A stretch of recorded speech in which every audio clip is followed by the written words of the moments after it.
చేరొచ్చి మీ అందరికీ ప్రభుపేట వందనాలండి. దేవుని నామముకు స్తోత్రాలు. అందరికీ వందనాలు. కొద్దిసేపు శ్రద్ధగా దేవుని వాక్యాన్ని, దేవుని మాటలు విందాం. మనసు పెట్టి ఆలకించండి. చదవండి.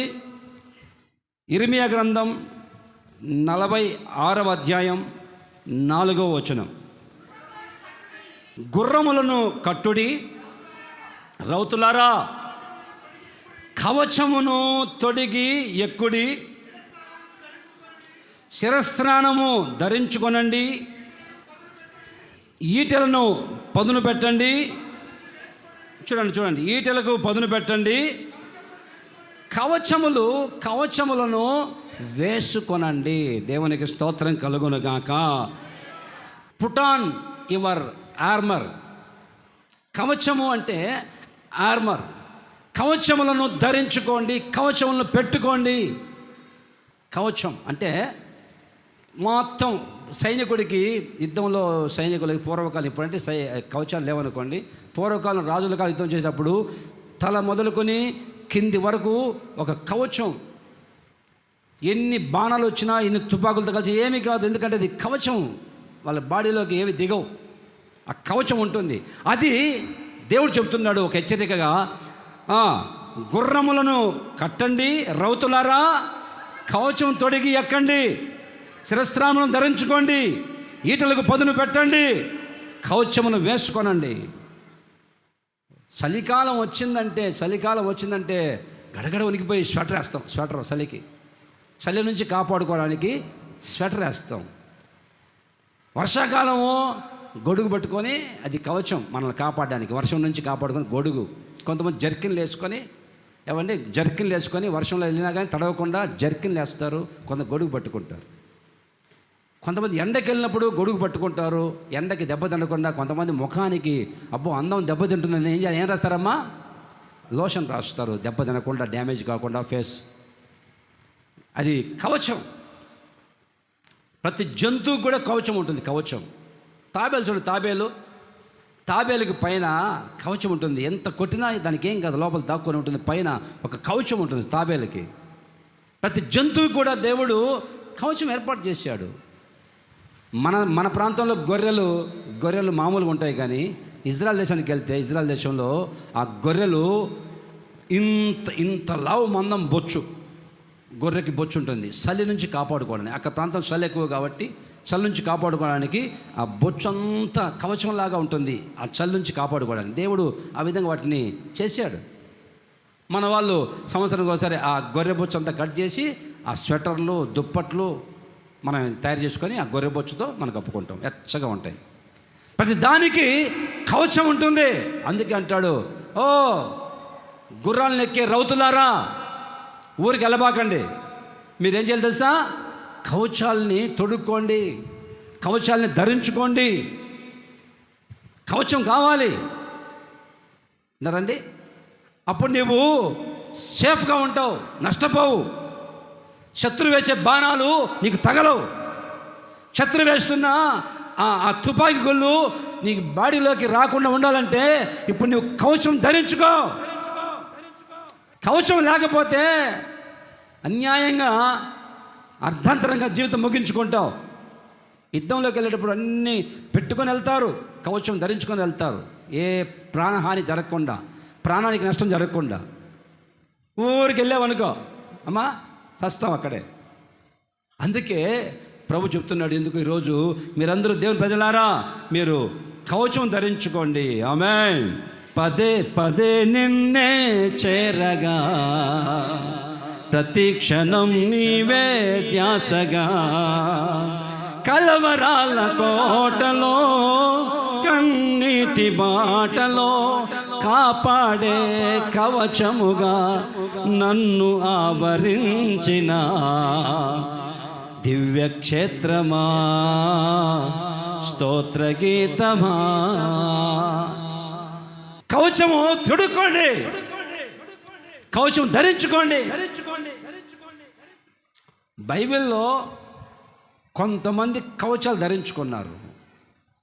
ఇప్పుడు నేర్చుకోవాలి మనం ఒక పాఠం మనం నేర్చుకోవాలి. ఆ కవచాలు ఏ కవచాలు ధరించుకోవాలో, ఎవరు ఏ కవచం ధరించుకున్నారో, మనం ఏ కవచం ధరించుకోవాలో దేవుని ప్రజలు ఆత్మీయులు దేవునిలో ఎదుగుతున్న వాళ్ళు ఎటువంటి కవచం ధరించుకోవాలి నేర్చుకుందాం. దేవుని స్తోత్రం కలుగును గాక.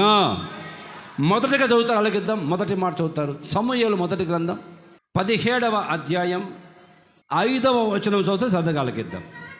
అతని తల మీద రాగి శిరస్త్రాణము ఉండెను. అదిగో అతడు యుద్ధ కవచము ధరించి ఉండెను. ఆ కవచము 5,000 తులముల రాగి ఎత్తుగలది. మరియు అతని కాళ్ళకు రాగి కవచము, అతని భుజముల మధ్యను రాగి బల్లెం ఒకటి.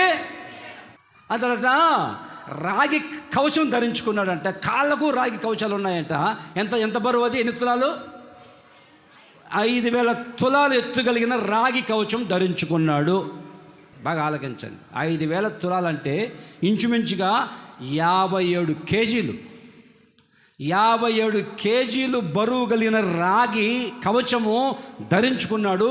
అతని మీద ఇప్పుడు 57 కేజీల రాగి కవచం ఉంది. ఇప్పుడు మీరు వేసుకున్నారు బట్టలు. కొంతమంది అక్కోళ్ళకి షాప్లోకి వెళ్ళినప్పుడు బట్టలు కొనేటప్పుడు చీర చూస్తారు. అమ్మో ఇది బరువు ఉంది, ఇది కట్టలేం. ఎంత బరువు ఉంది? కేజీ బరువు ఉంది చీర. అమ్మో కేజీ బరువు ఉంటే మనం కట్టలేం, మొయ్యలేం. వెయిట్లెస్ ఉండాలి, వెయిట్లెస్గా ఉండాలి. అసలు బరువే ఉండకూడదు, అసలు ఒంటి మీద బరువు ఉన్నట్టు తెలియకూడదు అని కొంతమంది వెతికి బట్టల కొట్లోకి వెళ్ళి అబ్బో ఇది బరువుగా ఉంది, నచ్చింది కానీ చీర కలర్ బాగుంది కానీ బరువు ఎక్కువ ఉంది, వద్దు అని చెప్పేసి వెయిట్లెస్ ఉండేట్టు కొంటారు. అసలు ఒంటి మీద తేలిపోతూ ఉంటుంది. అది వేసుకున్నట్టే ఉండదు, కట్టుకున్నట్టే ఉండదు. ఇతని ఒంటి మీద ఎన్ని కేజీలు? 55,000 తులాలంటే 57 కేజీల బరువు ఉన్న రాగి కవచం వేసుకున్నాడు. కాళ్ళకి మళ్ళీ రాగి కవచాలు ఉన్నాయి. తలకు శిరస్త్రాణం ఉంది. ఎవరతను? గొల్యాతు. బాగా ఆలోచించండి. గాతు పట్టణం నుంచి వచ్చిన ఫిలిష్తీయుల సర్దారు. ఫిలిష్తీయులకి 5 సర్దారులు ఉంటారు, వాళ్ళు నడిపించేవాళ్ళు. ఆ 5 సర్దారుల్లో ఒకడు ఈ గొల్యాతు. వాడట చూడండి ఎంత బరువు అంట, 57 కేజీల బరువైన రాగి కవచము ధరించుకున్నాడు. కాళ్ళకి రాగి కవచం ఉంది, తలకి ఉంది, హెల్మెట్ ఉంది, తలకి శిరస్త్రాణం ఉంది. ఇక ఏం భయం లేదు అంటారండి. ఇప్పుడు వాడు వచ్చి కేకలేస్తున్నాడు, రేయ్ మీలో ఎవడైనా దమ్మున మగాడు ఉంటే నాతో యుద్ధం చేయండి, మీలో ఒకరు రండి, మాలో నేను వస్తాను. ఆ ఏలా లోయలో ఆ పక్క వాడున్నాడు గొల్యాతు, ఈ పక్క ఇశ్రాయేలు ప్రజలు ఉన్నారు. మాటికి వస్తాడు. 40 రోజుల పాటు వచ్చి కేకలేస్తాడు, రేయ్ ఇశ్రాయేలు ప్రజలారా మీరు దమ్మున్న మగాడు ఉంటే ఒకరిని పంపించండి నా మీదకి, యుద్ధం చేస్తాను, నన్ను గెలవండి, మేమందరం లొంగిపోతాం. లేదా మీ వాళ్ళు ఓడిపోతే మీరు లొంగిపోండి, మాకు బానిసలుగా ఉండాలి అని సవాల్ చేస్తున్నాడు శత్రువు. మీరు దమ్మున మగాడు రాండ్రా అని కేకలేస్తుంటే శత్రువు సౌలు రాజు గడగడ వణికిపోవని మాట వింటేనే భయపడుతుంది ఇశ్రాయేలు ప్రజలకి. ఆ గొల్యాతు వాయిస్ వింటేనే ఈ ఇశ్రాయేలు ప్రజలకి వణుకు, రాజుతో సహా గడగలాడిపోతున్నాడు. రాజు కుమారుడు యోనాతాను కూడా వణికిపోతున్నాడు, సైన్యం వణికిపోతున్నారు. అందరూ వాని మాట వింటే గబక్కన వెళ్ళి గుడారంలో దాక్కుంటున్నారు. ఇప్పుడు ఏం చేస్తాం రా బాబు, వాడు కేకలేస్తున్నాడు, మనలో అంత మగాడు ఎవరు లేడు, వాడిని ఢీకొట్టే దమ్మున్న మగాడు మనలో ఎవరు లేడు, ఏం చేద్దాం అని గడగడ వణికిపోతుంటే అప్పుడు వచ్చాడండి ఒక హీరో. స్తోత్రం కలుగును గాక. ప్రైజ్లో వచ్చాడండి ఒక హీరో. వచ్చి నేను వెళ్తాను అంటున్నాడు. ఎక్కడికి వెళ్తావురా? వాడి మీదకి వెళ్ళ. అరే నువ్వెంత, నీ ఆకారం ఎంత, వాని ఆకారం ఎంత? 6 మూరల జానడు వాడున్నాడు. ఎంత? 6 మూరల జానడు హైట్ వాడున్నాడు. వాడు వేసుకున్న కవచమే 57 కేజీలు రా. నీవంతా కలిసి 35 కేజీలు లేవు. నిన్ను తూకం వేస్తే వాని కవచం అంతా బరువు లేవు, నువ్వు బచ్చాగాడివి, నువ్వు వెళ్తామంటరా? లేదో వాళ్ళ అన్నలు ఆగో అని అన్నలు పట్టుకుంటారు. సౌలు రాజు, వద్దురా బాబు, నీ పిల్లోడివి, నీకు అసలు యుద్ధం గురించి తెలియదు, నీకు యుద్ధాభ్యాసం నీకు తెలియదు, యుద్ధం గురించిన అవగాహన నీకు లేదు, వద్దు అని సౌలు రాజు అంటున్నాడు. ఆ దావీదు అన్నోళ్ళు అంటున్నారు, అయినా నేను వెళ్తాను వెళ్తాను అంటాడు. వెళ్తాను అనేసరికి సరే వెళ్తా ఉంటే వాడు కేకలేస్తాడు, రే మీరు ఎవడైనా హీరో పంపమంటే జీరో పంపిస్తారంటరా, హీరోని పంపమంటే నా మీదకి ఇద్దానికి మీరెవరు ఈ బచ్చగాని పంపిస్తున్నారు. వెళ్తున్నాడు ఆ గొల్యాతు మీదకి.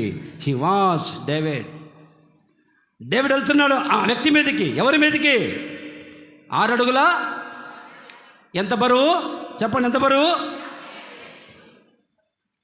57 కేజీల బరువు మోస్తూ కాళ్ళకి మళ్ళీ ఉంది, తల మీద ఉంది అంత బరువు. వాని ఈట అంట, ఆ గొల్యాతు ఈట 2 మోస్తారంట. ఆ ఈట అంత బరువు ఈట 2 మోస్తారంట. అటువంటి ఈటని వాడు అలా చేయబెట్టి వేస్తే అవతల వ్యక్తులు అంతే మటాష్. అటువంటి భయంకరమైన వ్యక్తి ఆ గొల్యాతు. యుద్ధాభ్యాసం తెలిసిన వాడు, అన్ని కోణాలు యుద్ధం చేయగలిగిన వాడు. అటువంటి వాడి మీదకి ఇప్పుడు వెళ్తా ఉన్నాడు. ఆ చాప్టర్లో చూస్తే, ఆ చాప్టర్లో ఎవరు కనిపించట్లా వాని మీదకి వెళ్ళే దమ్మున్న మగాడు. ఆ గొల్యాతు మీదకి వెళ్ళే ఆ 17వ అధ్యాయంలో చూస్తే ఏ మగాడు కనిపించట్లా. కానీ ఒక్కడు వెళ్తూ ఉన్నాడు, బయలుదేరుతా ఉన్నాడండి. చూడండి, బాగా ఆలకించండి. వాని ఒళ్ళంతా కవచం ఉంది గొల్యాతుకి. దావీదు వెళ్ళి ఆ ఏలా లోయలోకి వెళ్ళి ఒక 5 రాళ్ళు తీసుకొని, నూనెటి రాళ్ళు తీసుకొని సంచులో వేసుకొని, గొర్రెలు మేపేవాడు కాబట్టి అలా ఒడిసెలు తిప్పుకుంటూ ఉంటాడు ఎప్పుడు. ఆ ఒడిసెల్లో ఒక రాయి పెట్టుకొని ఆ దావీదు అలా తిప్పుకుంటూ వదిలాడండి. వదిలితే వాళ్ళకి వాళ్ళంతా ఎక్కడ గ్యాప్ లేదు, ఎక్కడ సందు లేదు. ఇది ఇక్కడ మాత్రమే ఉంది సందు. నేరుగా రాయి వచ్చేసి ఖచ్చితంగా వచ్చి నొసటనే తగిలింది. స్తోత్రం కలుగును గాక. తగలంలోనే ఒక్కసారిగా బారుద్దులంలాగా కింద బోర్లా పడిపోయాడు. వచ్చి మరుక్షణమే వాని కత్తి తీసుకొని వాని గొంతు కోసి తలకాయ తీసుకున్నాడు. ఆ తలకాయ తీసుకొని బయలుదేరి వెళ్తున్నాడు దావీదు. హల్లెలూయా, దేవునికి స్తోత్రం కలుగును గాక. ఇప్పుడు అంత బరువైన కవచం ధరించుకున్నాడు గొల్యాతు. 57 కేజీల బరువైన కవచం ధరించుకొని, కాళ్ళకి ఉన్నాయి రాగి కవచం ఉంది, తలకి ఉంది, అన్నీ ఉన్నా ఇప్పుడు ఏం చేయలేకపోయాడే. అంత కవచం ధరించుకున్న ఈ గొల్యాతు ఏం చేయలేకపోయి కింద పడిపోయి చచ్చాడే. వాడి దగ్గర ఉండేది శరీర సంబంధమైన కవచం, కానీ దావీదు దగ్గర ఉండేది తెలుసా? దేవుడిచ్చిన కవచం. ఆమేన్, హల్లెలూయా, ప్రైజ్ ది లార్డ్. యుద్ధ వీరులం మనము, యుద్ధ వీరులం మనము, యుద్ధ వీరులం. మహిమాత్మను పొందిన ప్రార్థనా వీరులం, మహిమాత్మను పొందిన ప్రార్థనా వీరులం. భయపడము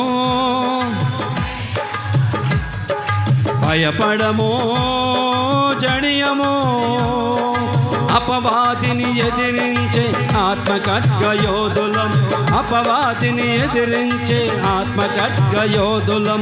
యుద్ధ వీరులం విశ్వాసమనే డాలు చేతితో పట్టుకొని మహిమ శిరస్నానమును యేసు వలన పొందాము. సర్వాంగ కవచమును ధరించుకొని ఉన్నాము, సర్వాంగ కవచమును ధరించుకొని ఉన్నాము. హల్లెలూయా. ఏ కవచము? దేవుడిచ్చే ఆ కవచం వేరు. వాడేమో ఆ గొల్యాతు పైకి ధరించిన కవచం ధరించుకున్నాడు, పైకి కనిపించే కవచం. కానీ దావీదు దగ్గర ఉండే కవచము అది కనిపించదు. అది దేవుడిచ్చిన కవచం ఉంది, దేవుడిచ్చిన అంతరంగ కవచం. ఆత్మీయులకు దేవుడు కవచం ఇస్తాడు. దేవుడిచ్చిన కవచం ధరించుకున్నాడు దావీదు, కానీ వాడేమో రాగి కవచం ధరించుకున్నాడు, 57 కేజీల బరువు. చివరికి ఏం జరిగిందంటే చనిపోయాడు. ఈరోజు బాగా ఆలకించండి. ఈరోజు నువ్వు ధరించుకోవాల్సింది రాగి కవచం కాదు, వెండి కవచం కాదు, బంగారు కవచం కాదు. దేవుడిచ్చే కవచం ధరించుకుందుము గాక. ఆమేన్. లోకంలో చాలా రకాల కవచాలు ఉంటాయి. లోకంలో చాలా రకాల కవచాలు ఉంటాయండి. బాగా ఆలోచించండి. ఆ కవచాలు ధరించుకున్న వాళ్ళందరూ ఒకరోజు పతనమైపోతారు. కానీ దేవుడిచ్చిన కవచం ఏమిటా దేవుడిచ్చిన కవచం? అయ్యా, నా కొండయు నీవే, నా కోటయు నీవే, నా కోట నీవే యేసయ్యా. నా కొండయు నీవే, నా కోటయు నీవే, నా కోట నీవే యేసయ్యా. అందరూ నీవు నన్ను విడువనంటివే, అందరూ చినా నీవు నన్ను విడువనంటివే. నా కొండయు నీవే, నా కోటయు నీవే, నా కోట నీవే యేసయ్యా. నా కొండయు నీవే, నా కోటయు నీవే యేసయ్యా. అందరూ నీవు నన్ను హల్లెలూయా, హల్లెలూయా, స్తోత్రం కలుగును గాక. లోకంలో చాలా రకాల కవచాలు ఉంటాయి వాళ్ళు కాపాడుకోవడానికి. కానీ దేవుని ప్రజలకి, ఆత్మ సంబంధులకి ఒకే ఒక కవచం. అయ్యా, నా ఆశ్రయం నీవే, నా దుర్గము నీవే, నాకు ఆధారం నీవే యేసయ్యా. నాకు వేరే దిక్కు లేదు ప్రభా. ఎక్కడికల్లా నీవే నాకు కవచముగా ఉండు, నీవే నాకు ఆశ్రయం, నా కొండ, నా కోట, నా శైలం నీవే. నాకు వేరే కవచాలు లేవు, వేరే నాకు దిక్కు లేదు. నన్ను కాపాడడానికి ఎవరు ఈ లోకం ఏమీ లేవు.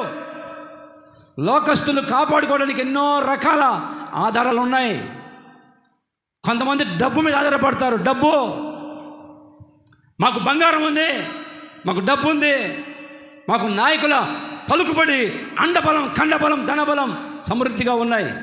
మరి నీకు డబ్బు లేదు, పలుకుబడి లేదు, అండబలం, ఖండబలం ఏమీ లేదు.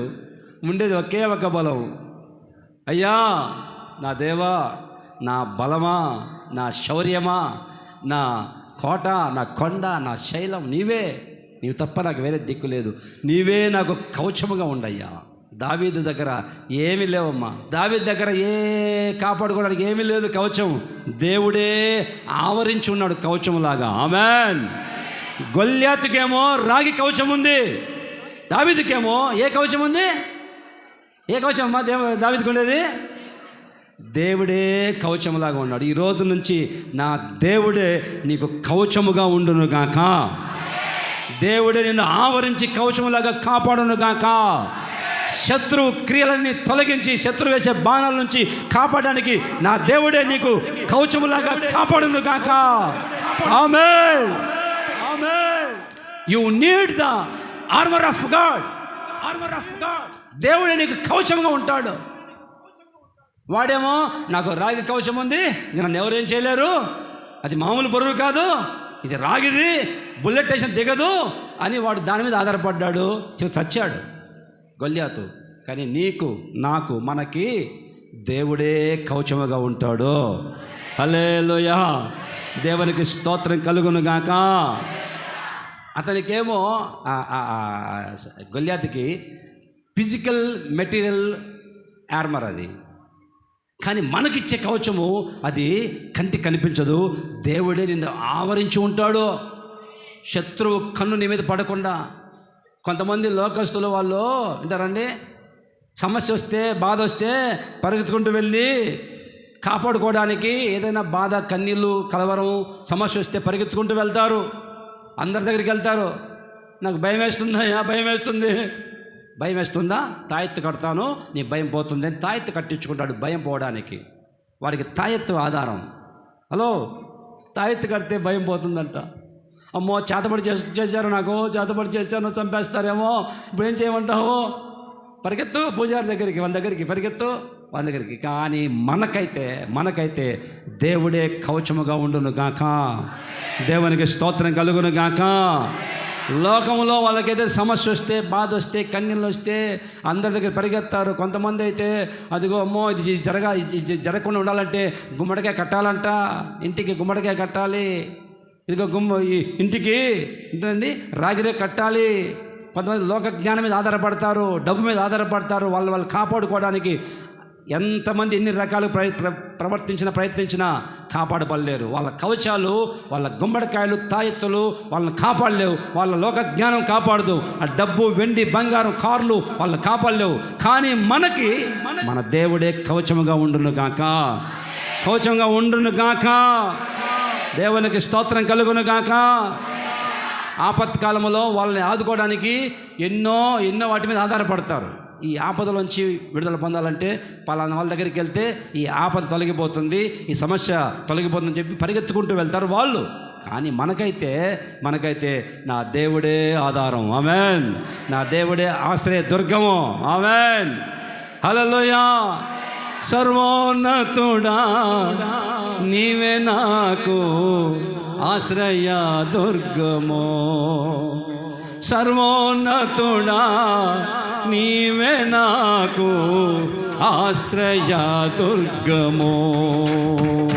ఎవ్వరు లేరు నాకు ఇలలో, ఎవ్వరు లేరు నాకు ఇలలో, ఆదరణ నీవేగా, ఆనందం నీవేగా, ఆదరణ నీవేగా, ఆనందం నీవేగా. సర్వోన్నతుడా నాకు ఆశ్రయ దుర్గము. నిందల పాలై నిత్య నిబంధన నీతో చేసిన దానియేలుకో. నిందల పాలై నిత్య నిబంధన నీతో చేసిన దానియేలుకో. సింహాసన ఇచ్చినావు, సింహాలనోలను మూసినావు. సింహాసనమిచ్చి సింహాలనోలను మూసినావు. సర్వోన్నతుడా నాకు ఆశ్రయ దుర్గము. ఆయన వేసుకున్న కవచం ఆయన కాపాడలేకపోయింది. ఆయన ఆధారపడిన కవచం అతన్ని కాపాడలేకపోయింది. కొందరు వాళ్ళు డబ్బు ఉంది, మాకు ఏం కాదు, మేము ఈ సమస్యల నుంచి బయటపడతాం అనుకుంటారు. డబ్బు కాపాడలేదు, వెండి బంగారాలు కాపాడలేవు. వాళ్ళకున్న పలుకుబడి, వాళ్ళకున్న జ్ఞానం, వాళ్ళకున్న తెలివితేటలు, వాళ్ళకున్న ఆ ఉద్యోగము ఏవి కాపాడలేవు. నా దేవుడు ఆయనే నీకు కవచముగా ఉండబోతూ ఉన్నాడు. దావీదుకు దేవుడే కవచముగా ఉన్నాడు. గొల్యాతు కవచము రాగిది, దావీదు కవచము దేవుడే కవచం. దేవుని స్తోత్రం కలుగును గాక. ఆయన నిన్ను ఆవరిస్తాడు, నిన్ను వ్యాపిస్తాడు, నిన్ను కంటికి రెప్పలా కాపాడుతాడు. ఆయనే కవచముగా ఉండి కాపాడును గాక. ఆమేన్. కాపాడే కవచముగా నా ప్రభు ఇది మొదలుకొని మీ చుట్టూ ఆవరించి ఉండును గాక. దగ్గరగా ఆమె చెబుతామా? హల్లెలూయా. లోక సంబంధమైన కవచాలు కాపాడలేవు. నా దేవుడు నిన్ను కాపాడే కవచముగా ఉంటాడు, ఆవరిస్తాడు. నీ చుట్టూ ఆయన దూతలను కాపుదలుగా ఉంచుతాడు. ఎన్ని వచ్చినా నీ మీదకి సమస్యలు రావచ్చు, నిందలు రావచ్చు, అవమానాలు రావచ్చు, ఏ బంధకాలు ఎదురైనా నా దేవుడే నీకు ఆవరించి కవచంలాగా ఉండి ఇది మొదలుకొని కాపాడునుగాక. రెండో మాట చదువుదాం. దినవృత్తాంతాల మొదటి గ్రంథం 10వ అధ్యాయము 9వ వచనం చదువుతా అలాగిద్దాం. 10:9. అతని కవచమును దోచుకొని అతని తలను, అతని ఆయుధములను తీసుకొని పోయి ఫిలిష్తీయుల దేశమంతటా వాటిని త్రిప్పి జరిగిన దానిని విగ్రహములకును జనులకును చాటించిరి. దేవునికి స్తోత్రం కలుగును గాక. కింగ్ సాల్ was one of the great king in Jerusalem. పేరు పొందిన గొప్ప రాజు, మొట్టమొదటి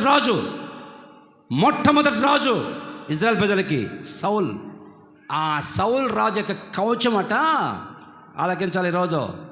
ఒక దేవుని నమ్ముకున్న రాజు యొక్క కవచము తీసుకుని వెళ్ళి ఫిలిష్తీయులు వాళ్ళ గుళ్ళో, వాళ్ళ దేవత గుళ్ళో విగ్రహం దగ్గర ఆ రాజు ధరించుకున్న కవచము తీసుకుని పోయి పెట్టారట. అక్కడ ఊరంతా తిప్పి, ఊరంతా ఊరేగించి ఆ కవచాన్ని, ఇదిగో ఇశ్రాయేల్ రాజును చంపాము, ఇజ్రాయెల్ దేశపు రాజు చచ్చిపోయాడు సౌలు, ఇదిగో అతని కవచం అని దేశమంతా ఊరేగించి చివరికి వెళ్ళి వాళ్ళ దేవత గుడిలో విగ్రహం ముందర పెట్టారంట కవచాన్ని. మొదటి రాజు, ఇశ్రాయేల్ ప్రజలకు మొట్టమొదటి రాజు సౌలు. అటువంటి సౌలు రాజు అంతకుముందు ఏమన్నాడు తెలుసా?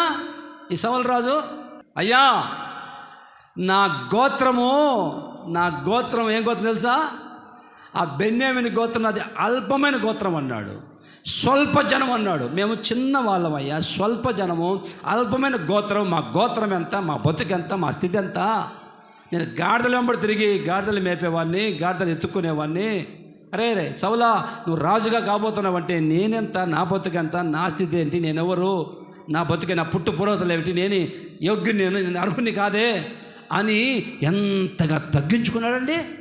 ఎంతగా తగ్గించుకున్నాడంటే మామూలు తగ్గించుకోవాలా.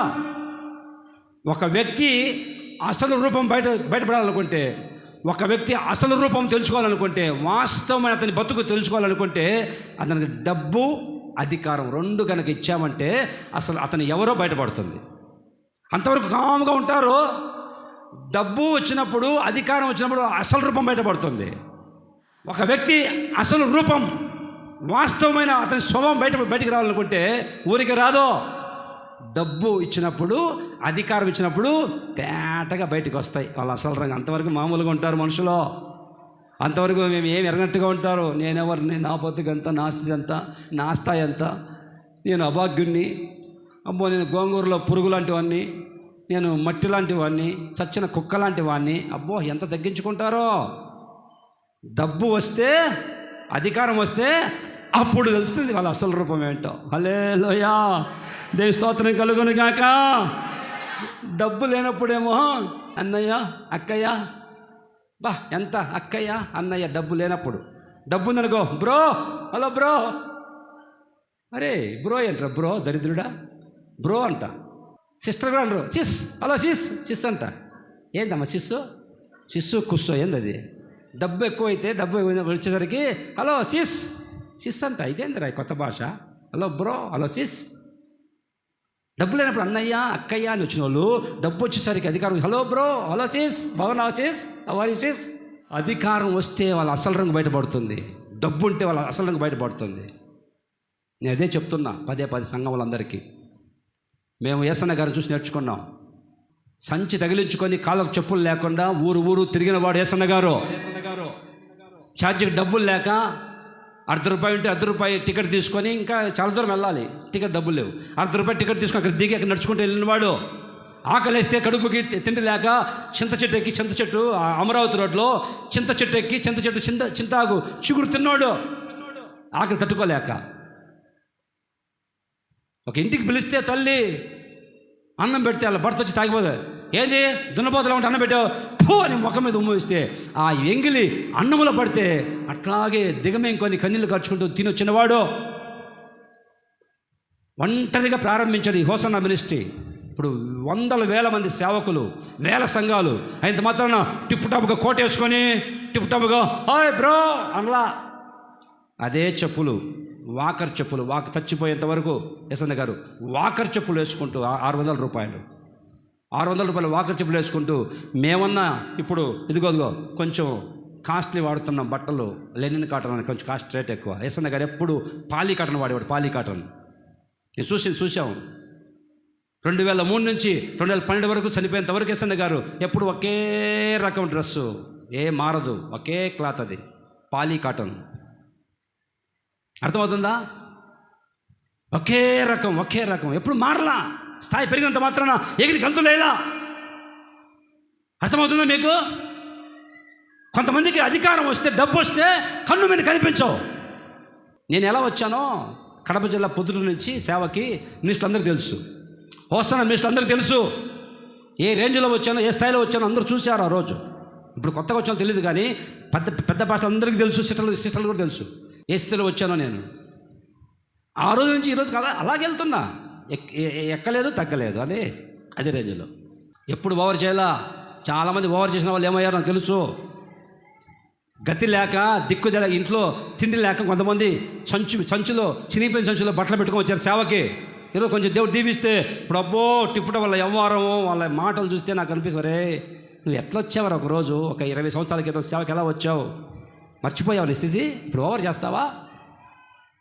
సౌలుకు అంతవరకు తగ్గించుకొని అబ్బో నేను అల్పుణ్ణి, దీనోన్ని, దిక్కుమాలినోన్ని అని తగ్గించుకొని ఉన్నాడు. అధికారం వచ్చేసరికే మారిపోయింది అయ్యగారి రోటు. అందుకని చెప్తున్నా పదే విశ్వాసులారా, డబ్బు వచ్చేంత మాత్రం కన్ను మీద కనిపించి కళ్ళు నెత్తికి ఎక్కకూడదు. డబ్బు ఈరోజు ఉంటుంది, రేపు పోతుంది, చెప్పలేము. అధికారం ఉంటుంది, పోతుంది. ఇప్పుడు 10 రూపాయలు కళ్ళు కనిపిస్తే ఎగస్ట్రాలు చేస్తావు మందిరంలోకి వచ్చి. ఎందుకు ఎగస్ట్రాలు మనకి? ఎందుకు ఓవర్ యాక్షన్ మనకి? మరుగై ఉందాం, తగ్గించుకుందాం. అందరు కనిపించాలి, ఇప్పుడు అందరు కనిపించాలి సంఘంలో. ఈయన గారు నేను చూసాం వేసన్న గారిని, అందుకే ఇప్పుడు ఓవర్ యాక్షన్ చేయాలా. అందుకే చెప్తున్నా, ఒకప్పుడు నీ పరిస్థితి ఏమిటి? చినిపోయిన బట్టలు కుట్టేసుకొని తొడుక్కున్న మనిషివి కదా. ఆటోకి ఛార్జీ డబ్బులు లేకపోతే ఫ్రీగా ఎక్కించుకొచ్చారు కదా. మరి ఇప్పుడు 10 రూపాయలు కళ్ళ కనిపిస్తే ఓవర్ చేస్తావా సంఘంలో, దేవుని సన్నిధిలో, దేవుని దగ్గర? దేవుడు చూడా, అరే ఈ మనిషి ఒకప్పుడు ఇట్లా లేడే, డబ్బులు లేనప్పుడు ఏదో ఒదిగొదుకున్నాడే, ఇప్పుడు కొంచెం డబ్బు వచ్చేసరికి ఎగురుతున్నాడే పైకి. దేవుడు చూడడా ఈ ఓవర్ యాక్షన్లు? బాగా ఆలకించండి. ఏ బండ నుండి చెక్కబడ్డావో, ఏ గుంట నుండి త్రవ్వబడ్డావో ఆ స్థితి జ్ఞాపకం చేసుకోవాలా. పూర్వీకులు మన వాళ్ళు జ్ఞాపకం చేసుకున్నారు. అందుకే అబ్రహాము ఏమండి ఆశీర్వాదానికి వారసుడు అయిపోయినా కానీ గుడారంలోనే ఉన్నాడు. ఓవర్ చేయలా పూర్వీకులు, మన పితరులు ఎవరు చూసినా కానీ. మనకు దేవుడు ఇచ్చింది అన్నీ ఇచ్చాడు. మనకు దేవుడు ఇస్తూ ఉన్నాడు. ఎందుకు ఇస్తాడంటే దేవునికి ఎప్పుడు లోబడి కృతజ్ఞత కలిగి ఉండాలి. దేవుడు ఇచ్చాడు, అది మించిపోకూడదు, ఓవర్ చేసుకోకూడదు. అమ్మా చూసి దేవుడు అది తీసేసాడు అనుకో, ఏమవుతుంది నీ బతుకు? మళ్ళీ యథాప్రకారంగా బతుకుతావు. ఆ బతుకు రాకమునిపే, ఆ స్థితి రాకమునిపే బహు జాగ్రత్త పడి ఓవర్ యాక్షన్ చేయకుండా ఏమండి కాపాడుకోవాలి. హల్లెలూయా, దేవుని స్తోత్రం కలుగును గాక. సౌలు అంతవరకు తగ్గించుకున్నాడు. ఎప్పుడైతే అధికారం వచ్చిందో, రాజుగా మారిపోయాడో, అప్పుడే మారిపోయింది వ్యవహారం. సేవకుడు చెప్తుంటే దేవుని వాక్యానికి లోబడట్లా. సేవకుడు చెప్తుంటే నువ్వు చెప్పేది రివర్స్ అయిపోయాడు. అరే సౌలా, గాడిద వెంబడి వచ్చేవాడివి నువ్వు. దేవుడు కనికరించి ఏదో రాజుగా చేస్తే, మొదటి రాజుగా ఇశ్రాయేలు ప్రజలకు చేస్తే, ఇప్పుడు ఏంటి ఇట్లా మారిపోయావు? ఎవరు లెక్క చేయట్లా. తిరుగుబాటు చేయడం మొదలుపెట్టాడు. వాక్యాన్ని వ్యతిరేకిస్తున్నాడు. దేవుని మాట లెక్క చేయట్లా. దేవుళ్ళాడు గీవుళ్ళాడని ప్రవర్తిస్తున్నాడు. ఒక భయంకర వ్యక్తిగా మారిపోయాడు సౌలు. చివరికి అతని పరిస్థితి తెలుసా? యుద్ధానికి వెళ్తే గిల్బోవా అనే ఒక కొండ మీద, ఒక పర్వతం మీద సౌలు కొడుకు ఒకే రోజు ఏమండి శత్రువులు చేసి వచ్చారు. సౌలు తన కత్తి పెట్టి పడిపోయాడు. కత్తి మీద ప్రాణం పోలా. ఆ దారిని ఎవరు వెళ్తుంటే, రే నా ప్రాణం పోవట్లేదు, నన్ను నరికేను రా అంటే, ఆ దాని పోయేవాడు వచ్చి ఆ సౌల్ని నరికేసి తలకాయ తీసేశాడు. అప్పుడు ఫిలిష్తీయులు వచ్చి ఆ సౌలు పడిపోయి ఉంటే ఆయన కవచం తీసుకొని వెళ్ళి ఊరంతా తిప్పి, ఇదిగో సౌలు కవచం అని శత్రువులు వెళ్ళి వాళ్ళ గుళ్ళో పెట్టేశారు. ఎందుకు? అతను గర్వం, అహంకారం, స్థితిని మర్చిపోయి ఇప్పుడు కవచం తీసుకొని పోయి శత్రు చేతిలో పడిపోయింది. బీ కేర్ఫుల్ చెప్తున్నా, బహు జాగ్రత్తగా ఉండాలా. సౌలు గతి పట్టకూడదు. దేవుని ప్రజలను దేవుడు మనల్ని హెచ్చిస్తాడు, కనపరుస్తాడు. చెప్తున్నా ఉదాహరణ కేసన్న గారు ఎంత స్థాయికి వెళ్ళినా ఏమండి కోట్ల రూపాయలు. ఈరోజు హోసన్న మినిస్ట్రీ కొన్ని 100 కోట్ల ప్రాపర్టీ ఉంది. కొన్ని 100 కోట్ల ప్రాపర్టీ హోసన్న మినిస్ట్రీ. అడుగడుగున గమనిస్తున్న వాళ్ళు ఆయన్ని. అదే చచ్చిపోయే వరకు అదే చెప్పులు. చనిపోయేటప్పుడు అన్నాడు, రే నాకు ఫుల్ లాల్చి వేయద్దురా, హాఫ్ లాల్చి వేయనురా అన్నాడు. ఒక రేపు ఎల్లుండి చనిపోతాడు. ఏంటన్నా? అరే నేను పాస్టర్ని కాదు. అందుకే ఏసన్న గారు ఎక్కడ వాల్పోస్ట్ చూసిన బ్రదర్ ఏసన్న అని ఉంటుంది. ఎక్కడ పేరు పాస్టర్ ఏసన్న ఉండదు. ఎందుకని పాస్టర్ కాలా. టీపీఎం సంస్థలో ఉండి కొన్ని సంవత్సరాలు చేసి అక్కడి నుంచి బ్రదర్గా బయటకు వచ్చేసాడు. వాళ్ళ సంస్థలో పాస్టర్ చేయాలంటే ఇంచుమించుగా 15 సంవత్సరాలు చేస్తేనే పాస్టర్ చేస్తారు. ఈయన ముందుగానే వచ్చి సొంతంగా సేవ ప్రారంభించాడు బ్రదర్గా ఉండి. తర్వాత వేరే పాస్టర్ దగ్గర విజయవాడలో దేవరాజు గారు ఆయన గురువుగారు ఉన్నాడు, ఆయనతో అభిషేకం చేయించుకున్నాడు పాస్టర్గా. కానీ నేను టీపీఎంలో నుంచి బ్రదర్గా వచ్చాను కాబట్టి బ్రదర్గానే గోరంట్లో బ్రదర్స్కి ఆఫ్లాలు చేస్తారు. కొత్తగా సేవకు వచ్చిన బ్రదర్స్కి ఆఫ్లాలు చేస్తారు, ఫుల్ వేయరు. నేను బ్రదర్ని నాకు ఆఫ్లాల్స్ వేయండి రా అన్నాడు యేసన్న గారు. తన స్థితిని మర్చిపోలా. మరి నువ్వెందుకు మర్చిపోతావు స్థితిని? డబ్బు రావచ్చు, పలుకుబడి రావచ్చు, అన్నీ సమకూడి రావచ్చు, పొరపాటున కూడా నువ్వు ఎగస్టాలు చేసుకోవద్దు. సౌలు అలా చేసేసరికి తన కత్తి మీద తనే పడిపోయి చనిపోయాడు. ఏరే వాళ్ళు వచ్చి గొంతు కోసి తలకాయ తీసేశారు. కవచము, కాపాడే కవచము శత్రువు చెక్కింది. శత్రువు చెక్కితే ఆ శత్రువు తీసుకుని వెళ్ళి వాళ్ళ గుళ్ళో పెట్టి ఊరంతా తిప్పి ఊరికం చేస్తున్నాడు. చూడండి ఏమైంది బతుకు. ఒకసారి బాగా ఆలకించండి. దేవుని స్తోత్రం కలుగును గాక. Praise the lord. తెస్సలోనికీయులకు రాసిన మొదటి పత్రిక 5వ అధ్యాయం 8వ వచనం. మనం పగటి వారమే ఉన్నాము కనుక, మీరంతా పగటి వాళ్ళు, చీకటి సంబంధాలు కాదు. చీకటి సంబంధాలు అంటే సాతాను సంబంధికులు. మనం పగటి వాళ్ళం. మరి పగటి వాళ్ళమైన నీవు మనం మత్తులమై ఉండక విశ్వాసము, ప్రేమ అనే కవచము, రక్షణ శిరస్సాన్ని ధరించుకోవాలా. ప్రభు చెప్తున్నాడు, సంఘస్థులారా మీరు కవచం పెట్టుకోవాలి. ఏం కవచము? విశ్వాసము ఒకటి. One is the faith, one is the love. One is the faith, one is the love. ఒకటి విశ్వాసం అనే కవచము, 2 ప్రేమ అనే కవచము ధరించుకోవాలి దేవుని ప్రజలు. అర్థమవుతుందండి? ప్రేమ నీలో ఉంటే ఎంతమందిని ఆకర్షిస్తావు ప్రేమతో. నీలో ప్రేమ ఉందా? కొంతమందిని ఇక్కడ వాళ్ళ ఇళ్లలో వాళ్ళు అసహించుకుంటారు. వాళ్ళ ఇంట్లో వాళ్ళని అసహించుకునే స్థితిలో దారుణంగా ఉంది వాళ్ళ పరిస్థితి. సంఘంలో ఎవరైనా మంచి వ్యక్తి అనేవాళ్ళు లేరు. సంఘంలో కొంతమందిని అటువంటి భయంకర సాక్ష్యం సంపాదించుకున్నారు ఇంతకాలం భక్తి చేసి. చివరికి సంఘంలో ఒకరైనా మంచి వ్యక్తి అన్నారు, ఇంట్లో వాళ్ళు అనరు, వీధిలో వాళ్ళు అనరు, ఇంటి పక్కల వాళ్ళు అనరు. నీలో ప్రేమ ఉంటే, ప్రేమ అనే కవచం నీలో ఉంటే అందరిని ఆకర్షిస్తావు, అందరిని ప్రేమిస్తావు. రెండవదిగా విశ్వాసం అనే కవచం నీలో ఉన్నప్పుడు దేవునికి ఇష్టంగా మారిపోతావు. ఆమేన్. విశ్వాసం ఉన్నప్పుడు దేవునికి ఇష్టంగా మారిపోతావు. ప్రేమ ఉంటే అనేక మందిని ఆకర్షించి దేవుని వైపు మళ్ళిస్తావు. హల్లెలూయా. ప్రభు చెప్తున్నాడు, ఇదిగో జాగ్రత్త, దేవుడిచ్చిన ఆ కవచాలు మీరు కాపాడుకోండి. ఏమిటి ఆ కవచము? ఒకటి ఫెయిత్, రెండవది ప్రేమ, లవ్. ఈ 2 దేవుడిచ్చాడు కవచాలు. అవి కాపాడుకోకపోతే సాతానుగాడు, ఇదిగో సౌలు కవచం దోసుకెళ్ళిపోయాడట.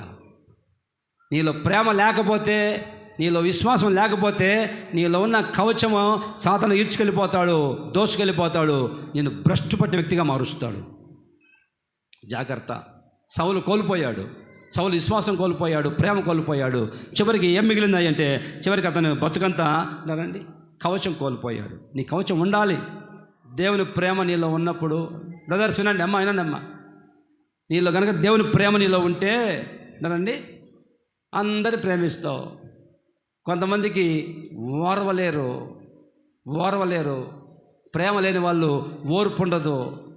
వాళ్ళ పక్కన వాళ్ళు ఎదుగుతూ ఉంటే ఓర్వలేక అసూయపడి, నిన్నగాక మనం వచ్చారు వాళ్ళు, మేము ఎప్పటి నుంచి ఉన్నాం, ఎదిగిపోతున్నారు అని ఓర్వలేక అసూయతో, దేశంతో, ప్రేమ లేని వాళ్ళ యొక్క పరిస్థితి. ప్రేమ నీలో లేకపోతే నీకు ఓర్పు ఉండదు, ఓర్వలేవుతనం, అసూయ, ద్వేషాలు ఉంటాయి. ఉన్నారండి? పక్కన వాళ్ళు బాగా పాడుతుంటే పాట, అబ్బో బాగా పాడలేరులే, పెద్ద పాడలేరులే, పెద్ద సింగర్లే, అసలు నేను పాడానంటే, నా గొంతు ఇప్పానంటే అబ్బో మామూలుగా పరలోకం దిగుతుంది. ఏంది దిగేది? ఏం దిగుతుంది నీకు? ఓర్వలేక. ఏంటండి? ప్రేమించే మనసు ఉన్న వాళ్ళకి ఆ ప్రేమ కలిగి ఉంటే కనుక, నా సహోదరుడే కదా, దేవుడు హెచ్చించాడు, దేవుడు కనపరిచాడు, ఆ మంచి మనసు నీకు ఉండదు. అసూయ, పగ, ద్వేషం. నాకంటే చిన్న సేవకులు ఎంతోమందిని దేవుడు హెచ్చించాడు, కనపరిచాడు. నేను సంతోషించా, ప్రభా స్తోత్రమయ్యా, నిన్న కాక మనం వచ్చారు, మంచి స్థాయిలో పెట్టావు, చాలు ప్రభా. ఎప్పుడు మనసులో కూడా రానివ్వాల ద్వేషము, అసూయ. ఎందుకు? ప్రేమించే మనసు ఉన్నవాడికి అసూయ, ద్వేషాలు రావు. కనుక ప్రేమ అనే కవచం కాపాడుకోవాలి, ప్రేమ పోగొట్టుకోకూడదు. అందుకే అంటాడు సంఘముతో రాస్తూ, ఎఫెసీ సంఘముతో, మొదట ఉన్న ప్రేమ నీవు మర్చిపోయావు, పోగొట్టుకున్నావు. మళ్ళీ ఆ మొదటి ప్రేమను మళ్ళీ పొందుకో. హల్లెలూయా, దేవుని స్తోత్రం కలుగును గాక. Praise the Lord. విశ్వాస వీరుల పట్టిక చూస్తే ఎబ్రీ పత్రిక ఉంటుంది, తర్వాత చదువుకోండి.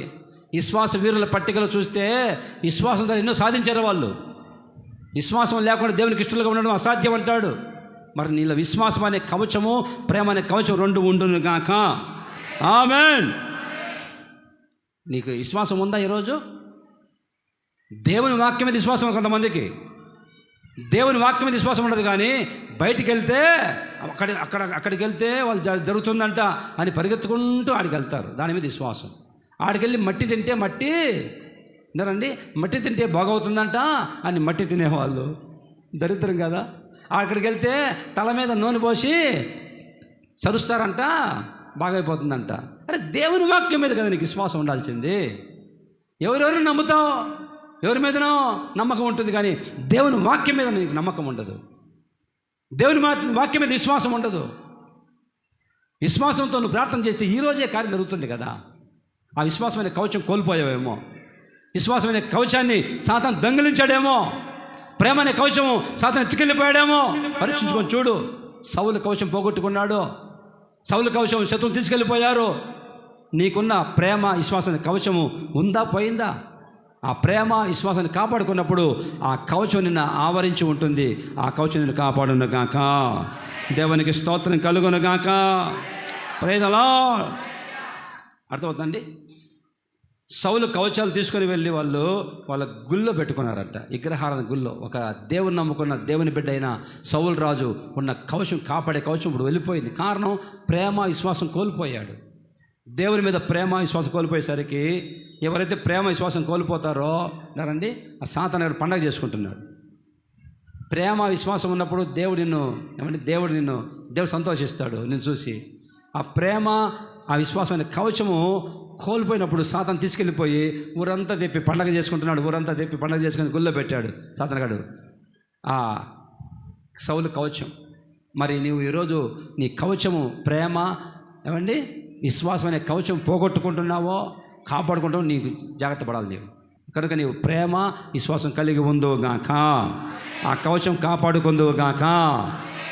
ఒకటి రాగి కవచము గొల్యాతు కాపాడుకోలేకపోయాడు. రాగి కవచం ఉన్నా కానీ ప్రాణం పోగొట్టుకున్నాడు.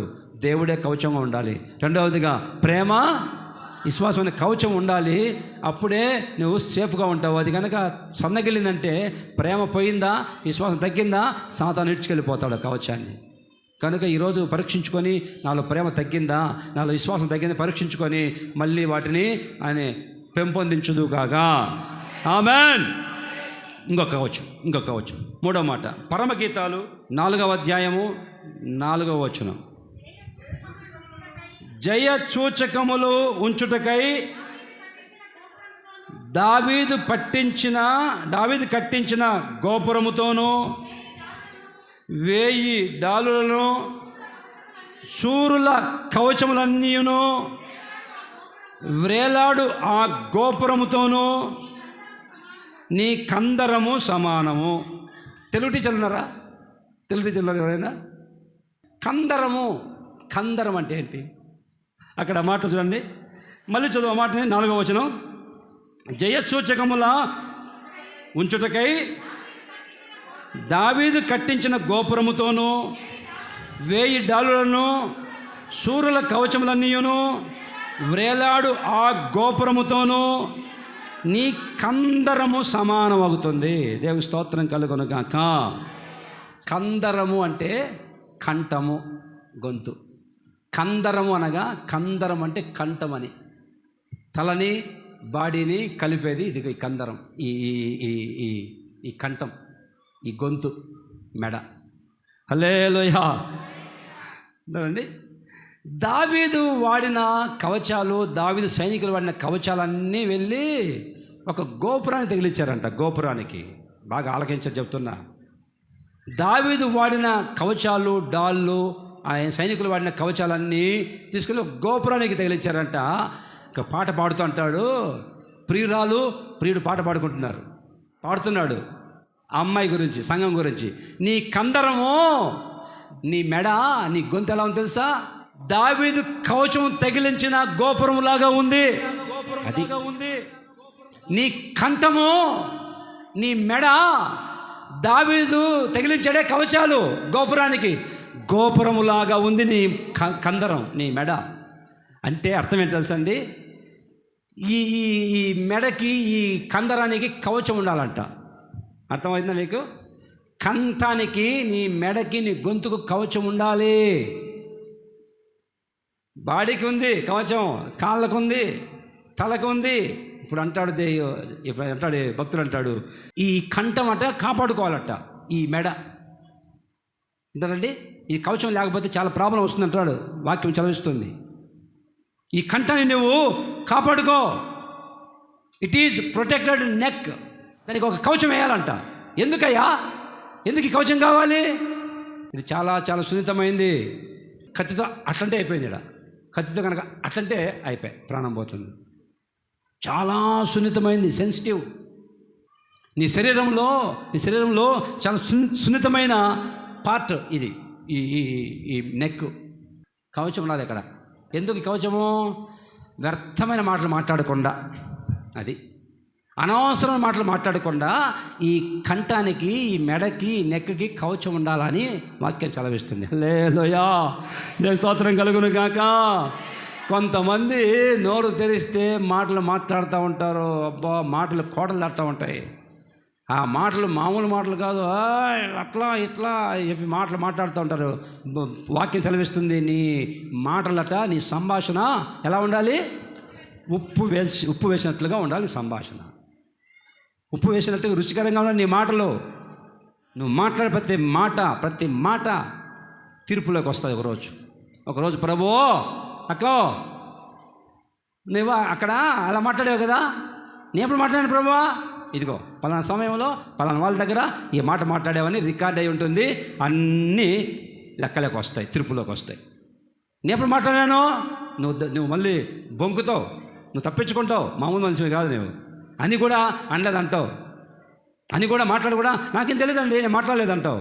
కానీ దేవుడు అన్నీ రాసి పెట్టుకుంటాడు, రికార్డుకి సహా రాసి పెట్టుకొని ఆన్ చేస్తాడు. టేప్ రికార్డర్ ఆన్ చేస్తే మొత్తం వస్తూ ఉంటుంది.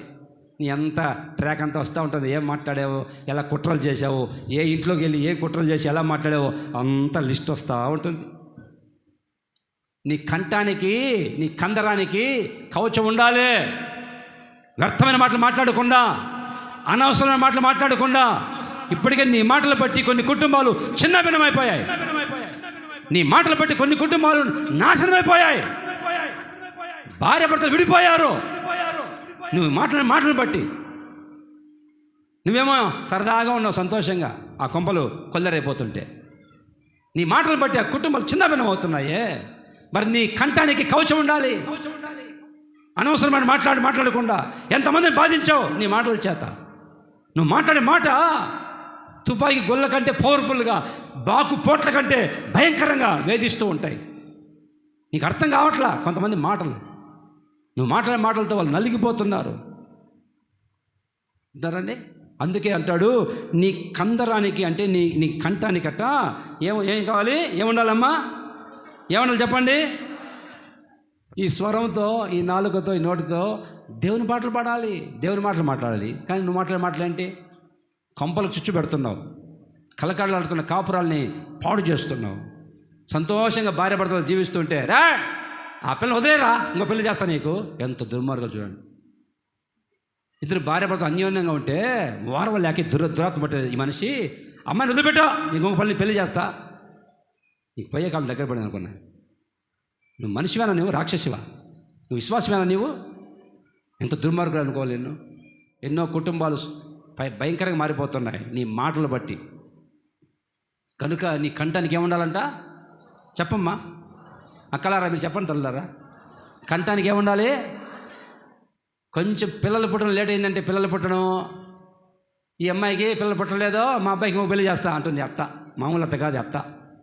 పిల్లలు పుట్టడం లేట్ అయిందంటే, ఈ అమ్మాయి గొడ్రాలు, పిల్లలు పుట్టరు, ఇంకో పెళ్లి చేస్తా నీకో. జాగ్రత్త జాగ్రత్త. ఆ రోజు పెళ్లిలో ప్రమాణంలో విడదీయకూడదు, విడదీసిన వాళ్ళు శాపగ్రస్తులు అవుతారని అడు ప్రమాణం చేయలా. దేవుడు జతపరిచిన వీరిని ఏ మనుషుడు. మరి నీకు కళ్ళు కనిపించట్లా? కళ్ళు పోయినాయా? చదువు, వాక్యం చదువు, తెలుస్తుంది. దేవునికి స్తోత్రం కలుగును గాక. Praise the Lord. ఈ స్వరము దేవునికి అర్పించిన స్వరం ఇది. ఈ స్వరంతో ఏమండి దేవుని పాటలే పాడాలా. బయటికి వెళ్ళి సినిమా పాటలు పాడొద్దు. సినిమా పాటలు పాడి జోకులు మాట్లాడి కొంతమంది ఉన్నారు సంఘంలో వాటి నోటు తెలిసి జోకులే, అన్ని జోకులే. అబ్బా, ఇద్దరు కలిచారంటే, ముగ్గురు కలిచారంటే జోకులు, నవ్వుకోవడము. ఏసన్న గారు చెప్తున్నారు, ఏసన్న గారు, అరే పోతు సరసం మంచిది కాదంటాడు. పోతు సరసం మగవాళ్ళు సరసాలు ఏమైనా నవ్వుకుంటా ఈ చేయకూడదురా ఆయన, పోతు సరసం మంచిది కాదంటాడు ఏసన్న గారు. ఇద్దరు ముగ్గురు కలిచారంటే ఇంకో మంచి గురించి వాడు అట్టా ఇదెట్టా అని చెప్పి యక్షకలు పడతా నవ్వుకుంటా. ఈ స్వరం ఎవరిదే? నీ ముఖము మనోహరము, నీ స్వరము మాధుర్యము, నీ పాదాలు అపరంజిమయము. యేసయ్యా నా ప్రాణ ప్రియుడా,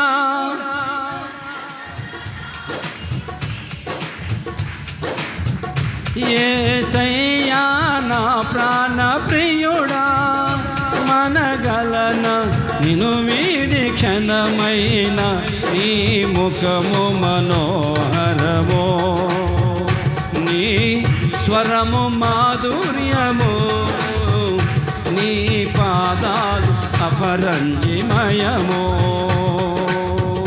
నీవే నా తోడువై, నీవే నా జీవమై, నా హృదిలోన నిలిచిన జ్ఞాపికవై.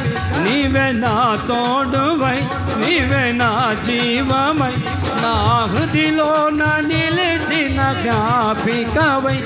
అనువనువున నీ కృప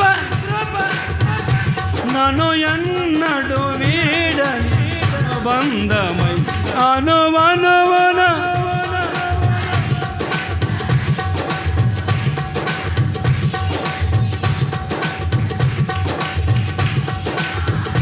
ఉద్యోగటాలా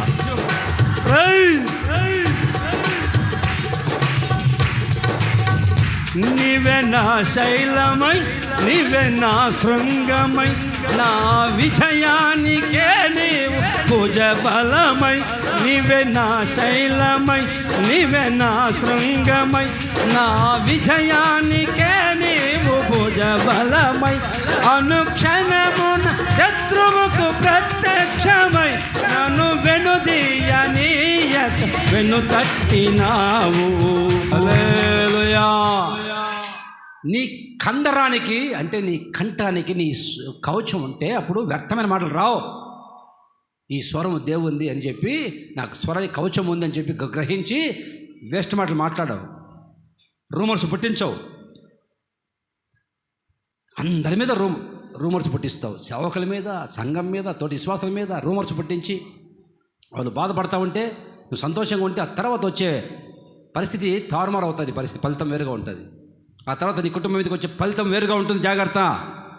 ఏ మాట వ్యర్థంగా పోదు. నువ్వు మాట్లాడే ప్రతి మాట రికార్డ్ అవుతుంది, కౌంటింగ్లోకి వెళ్ళిపోతుంది. మరి నీ మాట ఎలా ఉంది? నీ కందరానికి కవచం ఉండాలి. సమయోచితంగా మాట్లాడాలా. వేస్ట్ మాటలు, వ్యర్థం మాట్లాడకుండా, ఒకరి మీద ఒకరు ఏమండి చాడీలు చెప్పుకోకుండా, పలానోళ్ళు దుర్మార్గం చెప్పి రూమర్స్ పుట్టించకుండా జాగ్రత్తగా మాట్లాడదు గాక. ఈ కందరానికి కవచం ఉన్నప్పుడు మాటలు జాగ్రత్తగా మాట్లాడతారు. వ్యర్థమైన మాటలు మాట్లాడరు, వాడీడని మాట్లాడరు, కళ్ళకు క్రొవ్వు పట్టిన మాటలు మాట్లాడరు. అర్థమవుతుందా? ఎవరెవరో తెలుసుకుంటారు, నేను ఎవరు, నా బతుకేంటి, ఇలా మాట్లాడచ్చా అని జాగ్రత్త పడతారు. దేవునికి స్తోత్రం కలుగును గాక. ఒకటి ఏ కవచం అది? ఒకటి రాగి కవచం ఫెయిల్ అయిపోయింది, దేవుడే కవచంగా ఉండాలి. రెండవదిగా ప్రేమ విశ్వాసం అనే కవచం అవి కాపాడుకోవాలా. మూడవదిగా కంఠానికి కందరానికి కవచం ఉండాలి. చివరికి ఒక కవచం ఉంటుంది, ముగిస్తా. చివరి అందరికి బాగా తెలిసింది, అది అందరికి బాగా తెలిసి ఎఫెసీ పత్రిక 6:11 అపవాది తంత్రం ఎదిరించుటకు శక్తిమంతులగునట్లు అదిగో దేవుడిచ్చు సర్వాంగ కవచము, the whole armour of God, the whole armour of God. దేవుడిచ్చు సర్వాంగ కవచాన్ని ధరించుకోండి. ఎక్కడ గ్యాప్ కనిపించొద్దు. సర్వాంగ కవచం, అన్ని అవయవాలకి కవచం ఉండాలి. అరికాలు మొదలుకొని నడినెత్తి వరకు దేవుడిచ్చే సర్వాంగ కవచం ధరించుకొని. ఎందుకు? ఏలయనగా మనం పోరాడున్నది ఎవరితో? శరీరంతో కాదమ్మా. అదిగో ప్రధానులతోనూ అధికారులతోనూ అంధకార సంబంధులైన ఆకాశ మండలంలో ఉన్న దురాత్మల సమూహముతో పోరాడుతున్నావు కనుక నీకు సర్వాంగ కవచం ఉండాలి. మొత్తం అన్ని అవయవాలకి కప్పి పెట్టేటట్టుగా కవచం ఉండాలి. అది దేవుడిచ్చే సర్వాంగ కవచం. ప్రతి ఒక్కరికి దేవుడు ఇచ్చాడు కవచం. ఎప్పుడైతే నీవు ప్రభువు నమ్ముకున్నావో, నీళ్ళలోకి దిగి బాప్తిసం తీసుకున్నావో, అప్పుడు నా దేవుడు నీకు సర్వాంగ కవచంతో భద్రపరిచాడు. ఆమేన్. ఇక్కడ ఉన్న ప్రతి ఒక్కరూ మారు మనసు పొంది బాప్తిసం పొందిన వాళ్ళు. ఇప్పుడు ఇక్కడ చేరువచ్చిన వాళ్ళల్లో బాప్తిసం పొందిన వాళ్ళు చేపెక్కెత్తండి. బాప్తిసం పొందిన వాళ్ళు హలో చెప్తారా? దించండి. బాప్తిసం తీసుకున్న వాళ్ళు చేపెక్కెత్తండి. బాప్తిసం ఇంకా తీసుకునే వాళ్ళు. వీళ్ళకి కవచం లేదు. బాప్తిసం తీసుకోకపోతే సర్వాంగ కవచం లేదు. దేవుడు ఇవ్వాల. సాతాను కొట్టిపడేస్తారు. మిమ్మల్ని అర్థం కావట్లా. ప్రభువుని నమ్ముకొని పాపాల నిమిత్తం పశ్చాత్తపడి నీళ్ళలోకి దిగి బాప్తిసం పొందితే, యేసు రక్తం చేత కడగబడితే వాళ్ళకి నా దేవుడు సర్వాంగ కవచం, అన్ని అవయవాలకి ఒక కవచంలాగా అవన్నీ కవచం పెట్టేస్తాడు. ఎందుకు? మనకు ఒక పోరాటం ఉంది. అది ఎవరితో? పక్కింటి వాళ్ళతో. లే పైకి లే, ఇంటికి వెళ్ళి పక్కింటి వాళ్ళు ఏమంటారు? లే గయ్యిలు లే, తీసుకో, చిపురు తీసుకో, గొడవ పెట్టుకో, కొట్టుకో, జుట్టు పట్టుకొని. ఆమె 4 దెబ్బలు తింటే నువ్వు 4 దెబ్బలు కొట్టు. అది పోరాటం. ఆ పోరాటం కాదమ్మా తల్లారా. మనకి సాతానుతో పోరాటం ఉంది. అందుకే దేవుడు సర్వాంగ కవచం ఇచ్చాడు. హల్లెలూయా, నీ స్తోత్రం కలుగును గాక. సాతాను ఎన్నో రకాల కుట్రలు చేస్తాడు, ఎన్నో రకాలుగా కుతంత్రాలు చేస్తాడు. వాటిని తట్టుకోవాలనుకుంటే నీకు టోటల్ బాడీ మొత్తం అంత సర్వాంగ కవచము ప్రభు ధరింపజేసి ఉన్నాడు. నీకు ఒక పోరాటం ఉంది. క్రైస్తవునికి, ప్రతి ఒక్క క్రైస్తవునికి పోరాటం ఉంది. క్రైస్తవం అంటే కొంతమంది అంటారు, కొంతమంది యేసుప్రభువుని నమ్ముకుంటే రోగాలు బాగైపోతాయి, యేసుప్రభువుని నమ్ముకుంటే డబ్బులు మూటలు దిగుతుంది. తెలివి తక్కువ. యేసుప్రభువుని నమ్ముకుంటే డబ్బులు రావు, రోగాలు పోవడమే కాదు అమ్మా, అన్నీ ఉంటాయి ఈక్వల్గా. ఆశీర్వాదం ఉంటుంది. చర్చికి రండి, రోగాలు బాగు చేస్తాడు. చర్చికి వస్తే మీ అప్పులు తీరిపోతాయి. చర్చికి వస్తే మీ సమస్యలు నిన్నలు తొలగిపోతాయి. అవన్నీ ఒక పార్ట్. అదే సమయంలో దేవుడు కొన్ని శ్రమలు పెడతాడు. క్రైస్తవం అంటే ఎవరి పూలబాట కాదు, ముళ్ళబాట. ప్రతి దినము పోరాటం ఉంటుంది. ఎందుకు? బైబిల్లో శ్రమలు పడిన లేరా? అబ్రహాం దగ్గర నుంచి ఎంతమంది శ్రమలు పడలేదా? యోసేపు శ్రమలు పడలేదా? దావీదు శ్రమలు పడలేదా? దానియేలు శ్రమలు పడలేదా? యోబు శ్రమలు పడలేదా? శ్రమలు పడ్డారు. దేవుడు ఆశీర్వాదం ఇస్తాడు, శ్రమలు కూడా ఉంటాయి. ఒక్క ఆశీర్వాదం ఒక్కటే దొరకదు. మందిరంలోకి వస్తే ఆశీర్వాదం ఉంటుంది. దాంతోపాటు దేవుడు కొన్ని శ్రమలు పెడతాడు, పుటం వేస్తాడు, దేవుని రాజ్యాన్ని సిద్ధపరుస్తాడు. కనుక అన్ని మేలు జరుగుతాయని చెప్పి రాకూడదు. దేవుడు ఏది ఇచ్చినా తీసుకునేటట్టుగా సిద్ధపడి రావాలి. ఆమేన్. నీ సర్వాంగ కవచం ధరింపజేస్తాడు. సాతాను తంత్రాలు పెడతా ఉంటాడు. వాటిని కాపాడుకోవాలి. నా దేవుడు మనలందరినీ సర్వాంగ కవచంతో నింపబోతూ ఉన్నాడు. ఆమేన్. వాడు ఎన్ని రకాల కుట్రలు చేసినా, ఎన్ని రకాల బాణాలు వేసినా అవి వాటి నుంచి తట్టుకోవడానికి నా ప్రభువు నాకు మనందరికీ సర్వాంగ కవచం ధరింపజేసి ఉన్నాడు. ఇక ఎన్ని రకాల దుర్బోధలు వస్తూ ఉంటాయి. బోధలు అసత్యమైన బోధలు వస్తాయి. అవి చెవులకు ఎక్కనివ్వకుండా నా ప్రభువు సర్వాంగ కవచం ధరింపజేసి ఉన్నాడు. సాతానుగాడు ఇది నిజమా? మొట్టమొదటిగా ప్రపంచంలో మొట్టమొదటిసారిగా క్వశ్చన్ మార్క్ వచ్చింది. ఎక్కడ తెలుసా? క్వశ్చన్ మార్కు ఏదైనా తోటలో సాతానుగాడు ఫస్ట్ ఇది నిజమా అన్నాడు. అందుకే క్వశ్చన్ మార్క్ ఎట్లుంటుంది? ఇట్లుంటుంది క్వశ్చన్ మార్క్ ఇలా ఉంటుంది. అంటే పాము తలకాయ ఎలాగ ఉంటుంది, క్వశ్చన్ మార్క్ ఇలా ఉంటుంది. చూసారా? క్వశ్చన్ మార్క్ ఇలా ఉంటుంది. ఎందుకు? ఫస్ట్ క్వశ్చన్ మార్క్ పెట్టింది సాతానుగాడు. ఇది నిజమా అన్నాడు. అక్కడ క్వశ్చన్ మార్క్ ఉంటుంది. అక్కడ సాతాను లాగా ఆ క్వశ్చన్ మార్క్ తిప్పి ఉంటుంది. సాతాను గారు పెడతా ఉంటాడు కొన్ని, ఇది నిజమా, ఇది నిజమేనా మీకు అని రకరకాల బోధలు పెడతారు. జాగ్రత్త, ఇది జీవం కలిగిన సంఘం. ఇక్కడి నుంచి వెళ్ళిపోయిన వాళ్ళు చాలామంది నష్టపోయారు, మీకు తెలీదు. నష్టాల వల్ల ఇప్పుడు అడుక్కుతుంటున్నారు కొంతమంది. పరిస్థితి దారుణంగా ఉంది కొంతమందికి. కనుక నీవు జాగ్రత్త పడు. మా ఫ్రెండ్ పిలిచాడన్నో అక్కడికి, వాళ్ళు రమ్మను, నీ ఫ్రెండ్ని ఇక్కడ రమ్మను, రాడే మరి నీ ఫ్రెండ్ దగ్గరికి. నీ ఫ్రెండ్ వచ్చి కూర్చోమని ఇక్కడ మందిరంలో కూర్చోడే. ఈ మందిరం కాదనుకుని పోయిన మందిరం నువ్వెందుకు వెళ్ళాలి? నువ్వు పిలిస్తే వాళ్ళు రాడుగా ఇక్కడికి, నువ్వెందుకు వెళ్ళాలా? అటువంటిప్పుడు నీ నిజమే నీ ఫ్రెండ్ అయితే రా, పిలిపించి చూద్దాం, వచ్చిందా మన వాక్యం. ఎందుకు? ఇది కఠినంగా ఉంటుంది. వాళ్ళు చేసే పనికి మళ్ళీ పనులకి సెట్ కాదు ఇక్కడ. ఓర్వలేక, అమ్మో మన వాళ్ళు కాదు బాబు, ఓసా మందిరికి వెళ్ళామంటే నరుకుతూ ఉంటారు, నరికి పోగులు పెడతారు, వాళ్ళు మన కాదు బాబు, తట్టుకోలేము, మనకు ఇన్ని లోపాలు ఉన్నాయి, మనం వడ్డీ వ్యాపారం చేస్తున్నాము, పనికి మన పని చేస్తున్నాము, అక్కడ పాస్టర్ గారు ఖండిస్తున్నాడు, మన సెట్ గారు చెప్పి ఇంకో సంఘానికి వెళ్తే నువ్వు వెళ్ళడం ఎక్కడికి? జీవన సంఘం వదిలిపెట్టి. వేరే బోధ నీకు దగ్గర రానివ్వకుండా, వేరే మాటలు రానివ్వకుండా, వేరే సాతాను కుయుక్తులు నీ దగ్గర రానివ్వకుండా ప్రభు సర్వాంగ కవచం ధరింపజేయును గాక. ఆమేన్. ఇప్పుడు చెప్పండి, మొదటిగా ఏ కవచమో? దేవుడే కవచంగా ఉంటాడు. రాగి కవచం పనికిరాదు. గొల్యాతు ధరించుకున్న రాగి కవచము కాపాడలేకపోయింది గొల్యాతుని. దేవుడే కవచంగా ఉంటాడు. రెండవదిగా విశ్వాసం అనే కవచము, ప్రేమ అనే కవచం ఉండాలి. అయిపోయాయంటే సాతాను గారు దోచుకెళ్ళిపోయి కవచాన్ని ఊరేగింప చేసి దేవతగుల్లో పెడతాడు. సౌలు కవచం దోచుకున్నాడు. కారణం ప్రేమ, విశ్వాసం తగ్గిపోయాయి. నీలో ప్రేమ అనే విశ్వాసం కవచం తగ్గిపోకుండా జాగ్రత్త పడాలి. మూడవదిగా కంఠానికి, కందరానికి కవచం ఉండాలి. వ్యర్థమైన మాటలు మాట్లాడకుండా, ఓవర్ మాటలు మాట్లాడకుండా తగు మాత్రం మాట్లాడాలి. వేస్ట్ మాటలు మాట్లాడకూడదు. చివరిగా దేవుడిచ్చేది సర్వాంగ కవచం. ఎందుకు ఈ కవచం ఇచ్చారంటే, రోజు మనకు పోరాటం ఉంది. సాతానుతో రోజు పోరాటం ఉంది. మనుషులతో కాదు, పక్కింటి వాళ్ళతో కాదు గొడవ పెట్టుకోవడము. నీకు చేతన అయితే, నువ్వు రోషం గల వ్యక్తి అయితే పోరాడు సాతాను మీద. పక్కింటి వాళ్ళ మీద లేస్తావు గయ్యమని, సిగ్గు ఎక్కువ లేకుండా. ఇంతకాలం వాక్యమని కూడా వాళ్ళు తిడతా ఉంటే సిగ్గు అనిపించట్లా నీకు? అరే వాళ్ళు వచ్చి కంప్లైంట్ చేస్తారేమో, నా పరువు ఏమైపోతుంది, నా బతుకు ఇంతకాలం భక్తి చేసి చే అని ముఖం మీద వస్తారే అని ఇంక ఉండదు మనకి. ఒక మంచి సాక్ష్యం, పలానా హోసన మందిరికి వెళ్తున్నారు, హోసన మందిరికి వెళ్ళే వాళ్ళు వీళ్ళు రోషంగా భక్తి చేస్తారు, బా పర్ఫెక్ట్ అండి అని అనిపించేట్టుగా నువ్వు భక్తి చేయాలా. సర్వాంగ కవచం ధరించుకునే వ్యక్తి అయితే. గుర్రాలను ఎక్కువ రౌతులారా కవచం ధరించుకోండి. ఏ కవచము? దేవుడిచ్చే కవచం, ప్రేమ విశ్వాసాన్ని కవచము. మూడవదిగా కంఠానికి, కదరానికి కవచము. చివరిగా సర్వాంగ కవచం. ఇది ధరించుకొని ముందుకెళ్తే పోరాటంలో జయం పొందుదాము గాక. ఆమేన్. లేచులో పడదాం, లేచులో పడి ప్రార్థన చేసుకునే వరకు వాళ్ళు. మహాగణుడా యేసయ్యా మీకు స్తోత్రం తండ్రి. రౌతులారా కవచం ధరించుకోండి అని చెబుతూ వచ్చారు. ఏ కవచం ధరించుకోవాలి నాయన? గొల్యాతు రాగి కవచం ధరించుకున్నా చనిపోయాడు. కానీ దావీదుకి నీవే కవచం, నీవే ఆధారం, నీవే ఆశ్రయం, నీవే కొండ కోట, నీవే కవచంలాగా ఉండి కాపాడుతున్నావు దావీదుని.